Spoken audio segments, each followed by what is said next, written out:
Good afternoon everyone. মোৰ চেনেলৰ অন্য এটি ভিডিঅ'লৈ আপোনালোকক সকলোকে স্বাগতম জনাইছো। আজি আহকচোন এই ইয়াৰিংজোৰনো কেনেকৈ বনালো চাও। ফাৰ্ষ্টতে এনেকৈ কাগজ এটা ফুলৰ ডিজাইনত কাটি লৈছো। তাৰ পাছতে ক্লেটো মিক্স কৰি লৈ কাগজৰ শেপতে এনেকৈ এটা এটা পাহিকৈ লগাই গৈছো। ভিডিঅ'টো স্কিপ নকৰাকৈ শেষলৈকে চাই যাব দেই।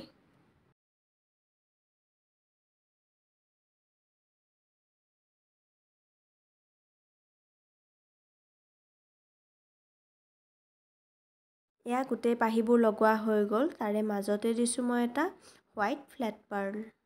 অলপ শুকাই যোৱাৰ পাছতে মই ইয়াতে ক্লেৰে বেক ষ্টাডটো লগাই দিছো। গোটেইখিনি শুকাই যোৱাৰ পাছতে কৰিলো কালাৰ।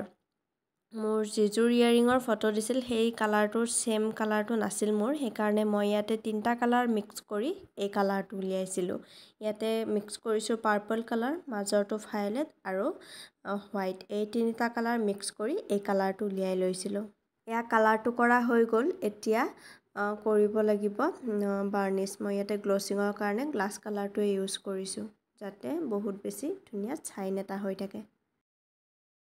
এয়া বাৰ্নিছটো কৰা হৈ গ'ল। তাৰ পাছতে 1 ঘণ্টামান ৰ'দত শুকাব দিছো আৰু চাওকচোন ইমান ধুনীয়া এটা ছাইনিং কৰি আছে। কেনেকুৱা লাগিছে জনাব দেই। আৰু ভিডিঅ'টি যদি বেছি ভাল লাগিছে তেতিয়াহ'লে শ্বেয়াৰ কৰি দিব নাপাহৰিব। লগতে কমেন্ট আৰু লাইকো কৰি দিব দেই।